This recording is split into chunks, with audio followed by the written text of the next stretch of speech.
Jumpa lagi dengan saya, masih di channel yang sama dan dengan kisah yang berbeda.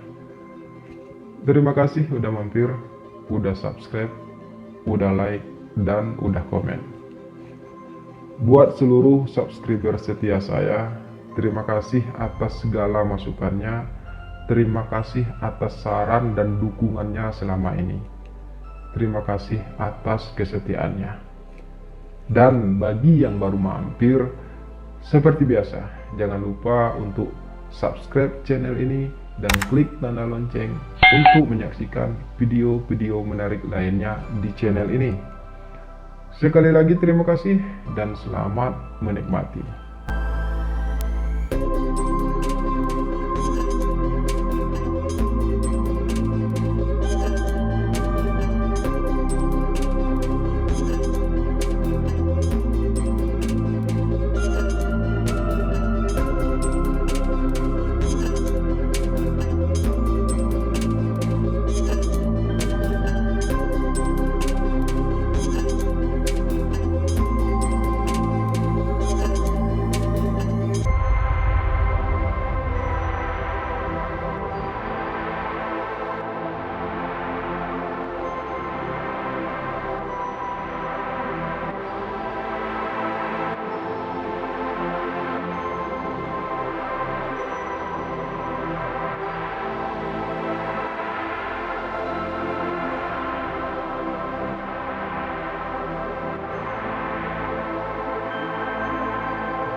Masa depan itu seperti hantu, menakutkan. Aku menghembuskan napas berat. Sekarang aku mau tidak mau harus berhenti kuliah dan harus bekerja di kampung. Setelah semua yang terjadi. Ya, akhirnya aku tahu semuanya. Setiap pertanyaan yang tersimpan di dalam benakku akhirnya terjawab. Setelah kejadian tragis yang menimpaku di rumah Tante Ratna, di mana ia memergokiku sedang bercumbu dengan suaminya Om Zainan hingga beliau pingsan. Kemudian ayah menghubungiku untuk memintaku segera pulang. Aku pulang dengan perasaan berat dan bersiap dicaci maki ayahku yang ternyata hanya mengetahui kalau aku dilaporkan oleh Tante Ratna telah mencuri di rumahnya. Tante Ratna memang tidak menceritakan kejadian yang sebenarnya, tapi aku tidak lagi bisa kuliah dan harus kembali tinggal di kampung. Seminggu setelah kejadian tersebut, aku pun memberanikan diri untuk menghubungi Om Zainan dan mengajaknya bertemu. Meski berat, Om Zainan pun menyetujuinya. Saat itulah Om Zainan menceritakan semuanya. Om Zainan ternyata berhasil membujuk Tante Ratna untuk tidak menceritakan kejadian tersebut kepada ayahku, dengan syarat Om Zainan harus menceraikannya. Om Zainan dan Tante Ratna bercerai dan berpisah, sehingga aku tidak bisa lagi tinggal di rumah mereka untuk melanjutkan kuliah. Sebagai pelajarannya untukku atas keinginan Tante Ratna, ia melaporkan kepada ayahku kalau aku telah mencuri di rumahnya. Tante kamu tak ingin kamu terus kuliah dan tinggal di kota, karena menurutnya jika kamu masih tinggal di kota, kamu akan terus berhubungan dengan Om, dan tante kamu tidak ingin masa depanmu rusak karena Om. Lagi pula menurutnya, sekalipun kita tidak lagi berhubungan, akan banyak laki-laki homo lain yang akan menjalin hubungan dengan kamu, Sab. Dan menurut tante kamu juga, jika kamu kembali tinggal di desa, kamu tidak akan lagi terjerumus dalam hubungan sesama jenis, karena kamu akan selalu diawasi oleh ayahmu. Begitu penjelasan Om Zainan padaku yang membuatku tertegun. Ternyata Tante Ratna tidak marah padaku. Ia tetap memikirkan pilihan terbaik untuk hidupku. Meskipun aku tidak bisa lagi untuk kuliah, tapi setidaknya ia berharap jika aku tinggal bersama keluargaku, aku pasti akan lebih hati-hati dalam melangkah. Menurutku ada benarnya juga tindakan dari Tante Ratna padaku. Aku menganggapnya sebagai sebuah hukuman. Jika aku tetap tinggal di kota, aku tidak akan bisa menahan keinginanku untuk bertemu dengan Om Zainan. Atau setidak-tidaknya akan banyak kesempatan bagiku untuk terus tenggelam dalam dunia gay. Dan lagi pula, Tante Ratna sudah memutuskan untuk bercerai dari Om Zainan dan menjual rumah mereka. Dengan begitu, jika aku tetap kuliah, aku harus mencari tempat kos sendiri. Sementara aku cukup tahu kalau ayah tidak akan sanggup membiayai itu semua tanpa bantuan dari Tante Ratna. Jadilah aku sekarang berada kembali di kampung halamanku dengan cap seorang pencuri dari mata ayah dan keluargaku. Tapi sekali lagi, itu jauh lebih baik daripada mereka mengetahui kalau aku adalah seorang gay.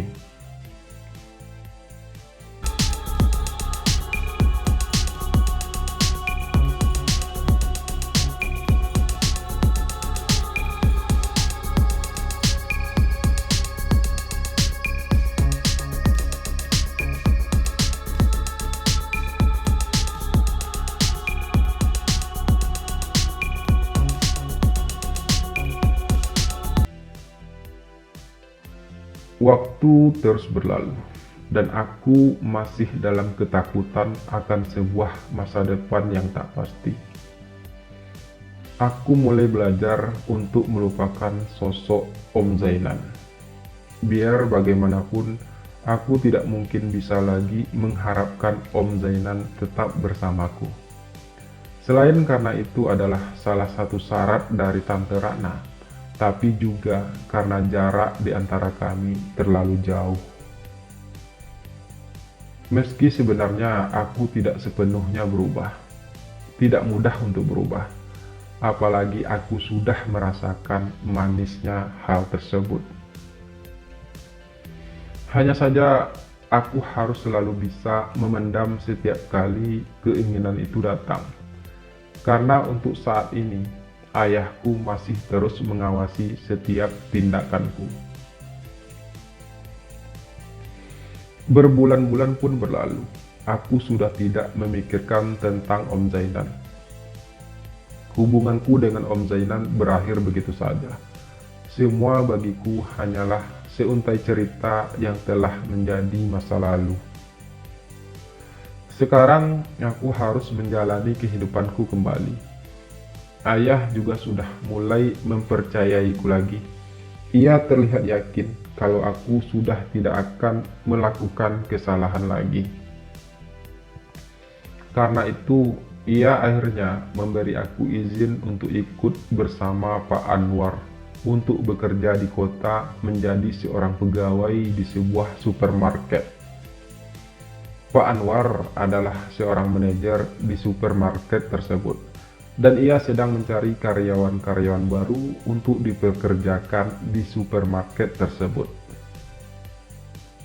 Kebetulan Pak Anwar dan ayah sudah kenal sejak lama, sehingga Pak Anwar menawarkanku untuk bekerja bersamanya di kota.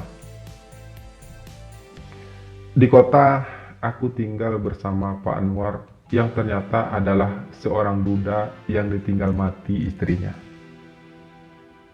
Pak Anwar hanya tinggal berdua bersama putranya yang masih remaja. Karena itu, ia menawarkanku untuk tinggal bersamanya. Pak Anwar sangat baik padaku, mungkin karena ia adalah teman ayahku. Pak Anwar sudah berusia sekitar 42 tahun, namun ia masih terlihat tampan dan gagah. Pak Anwar memang selalu rajin berolahraga. Bahkan di rumahnya terdapat beberapa alat olahraga yang ia pakai ketika waktu senggangnya. diam-diam aku mulai mengagumi sosok Pak Anwar.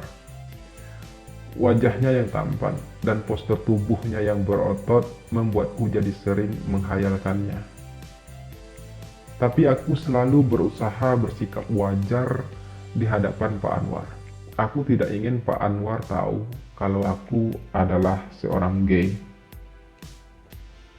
Karena jika ia tahu, aku sudah pasti akan diusirnya dari rumah dan akan dipecat dari pekerjaanku. Dan yang lebih parahnya, ia bisa saja menceritakan hal tersebut kepada ayahku. Untuk itu, aku tidak berani berharap banyak pada Pak Anwar. Aku hanya bisa memendam perasaanku padanya, menikmati setiap khayalan indahku tentangnya, menjadikannya salah satu inspirasiku untuk meraih masa depan yang lebih baik. Aku hanya berharap, semoga masa depanku tak lagi seperti hantu. Menakutkan. Aku harus bekerja keras agar bisa menjadi orang yang sukses seperti harapan ayah. Apa kamu nggak berniat untuk kuliah lagi, Sab? Tanya Pak Anwar satu malam, saat kami sedang duduk-duduk berdua di ruang tamu rumahnya. Pengen sih Pak, tapi kalau aku kuliah pasti butuh biaya besar. Dan aku juga tidak bisa lagi bekerja seperti ini. Jawabku pelan. Kamu kan bisa kuliah sambil kerja, Sab. Banyak loh orang yang bisa sukses dengan kuliah sambil kerja. Ucap Pak Anwar lagi. Iya sih Pak, tapi kan jadwal kerjaku cukup padat. Aku takut tidak bisa mengatur waktu dengan baik. Balasku. Kalau kamu mau, saya bisa ajukan agar kamu masuk kerjanya hanya sore sampai malam. Jadi paginya kamu bisa fokus kuliah. Pak Anwar berujar sambil kali ini ia menatapku. Emang bisa seperti itu Pak? Tanyaku. Sebenarnya sih nggak bisa Sab, tapi saya akan usahakan. Jika kamu memang benar-benar berniat untuk kuliah lagi. Balas Pak Anwar. Setelah berpikir cukup panjang, aku akhirnya menyetujui tawaran dari Pak Anwar. Saya bisa bantu kamu, Sab, tapi saya punya satu permintaan padamu. Ucap Pak Anwar kemudian. Permintaan? Permintaan apa, Pak? Tanyaku penasaran. Saya ingin kamu mulai malam ini menemani saya tidur. Terbata suara Pak Anwar, namun mampu membuatku sedikit membelalakkan mata. Maksud Pak Anwar apa? Tanyaku. Aku sudah lama menduda, Sab, dan selama ini aku selalu merasa kesepian. Ingin rasanya aku menikah lagi. Tapi aku sudah terlanjur berjanji pada almarhumah istriku bahwa aku tidak akan menikah lagi sampai setidaknya anakku kuliah nanti. Pak Anwar berujar. Dan jika aku menjalin hubungan dengan perempuan tanpa menikah, aku takut ia akan menuntutku untuk segera menikahinya. Sementara aku belum bisa untuk itu. Dan ketika aku tahu kalau kamu diam-diam sering memperhatikanku, aku jadi tertarik untuk bisa mencobanya bersama kamu. Setidaknya dengan begitu, jelas sangat tidak mungkin kamu bisa hamil dan menuntutku untuk menikahimu. Walaupun aku tidak tahu apa aku bisa menikmati hal tersebut, tapi setidaknya dengan begitu, segala kesepianku selama ini akan tercurahkan. Pak Anwar mengakhiri kalimatnya yang membuatku kian tertegun. Sebenarnya aku memang menyukai Pak Anwar. Aku sudah tertarik padanya dan aku memang ingin bersamanya. Tapi bagaimana dengan anak Pak Anwar sendiri? Apa ia nggak bakal curiga kalau kita tidur sekamar? Tanyaku akhirnya.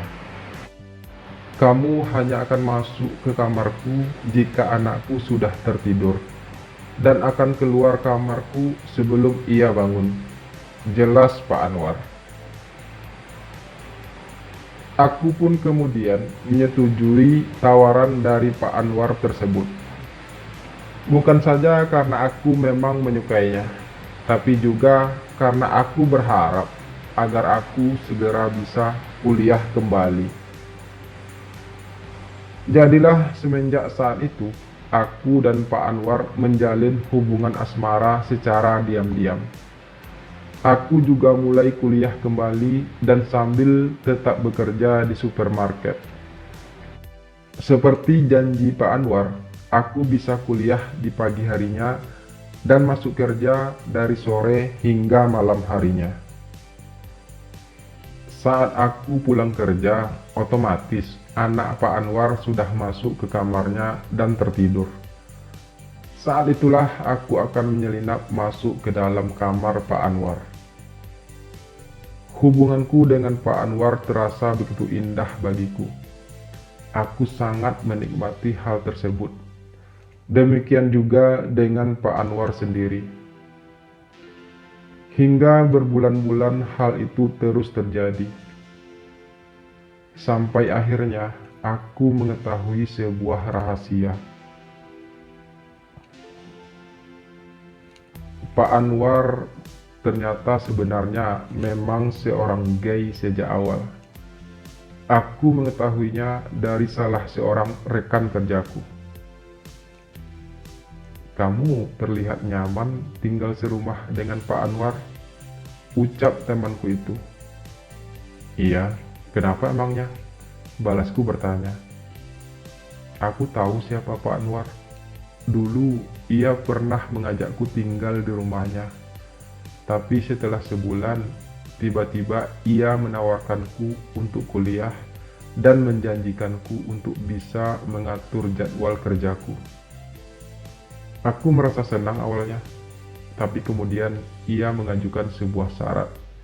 Jika aku memang ingin kuliah sambil kerja, aku harus bersedia menemaninya tidur setiap malam. Begitu cerita dari temanku tersebut. Tapi karena aku yang masih normal, tentu saja aku merasa jijik mendengar hal tersebut dan memutuskan untuk menolak tawarannya. Lanjutnya lagi, Pak Anwar sempat marah karena aku menolaknya dan juga mengusirku dari rumahnya. Ia juga mengancam akan memecatku jika aku menceritakan tentang dirinya pada siapapun. Temanku melanjutkan ceritanya. Lalu mengapa sekarang kamu cerita sama saya? Tanyaku, berusaha bersikap seolah-olah aku baru mengetahui hal tersebut. Karena aku tidak ingin kamu menjadi korban selanjutnya, Sob. Jadi sebelum hal itu terjadi, sebaiknya kamu pindah saja dari sana. Balas lelaki yang berwajah cukup tampan itu. Untuk selanjutnya, aku hanya terdiam. Terus terang, aku memang merasa kaget mendengar cerita temanku tersebut. Setidaknya aku baru tahu kalau Pak Anwar adalah seorang gay. Tapi hal tersebut tidak akan mengubah apapun bagiku. Karena pada dasarnya, aku memang menyukai Pak Anwar, terlepas dia seorang gay atau bukan. Terlepas ia berbohong atau tidak padaku, aku juga tidak peduli. Yang penting saat ini, aku bisa kuliah sambil kerja, dan sekaligus bisa menikmati malam bersama laki-laki yang aku cintai. Setidaknya aku sedikit punya harapan tentang masa depan yang lebih baik. Semoga saja masa depanku tidak seperti hantu, menakutkan. Ya, semoga saja.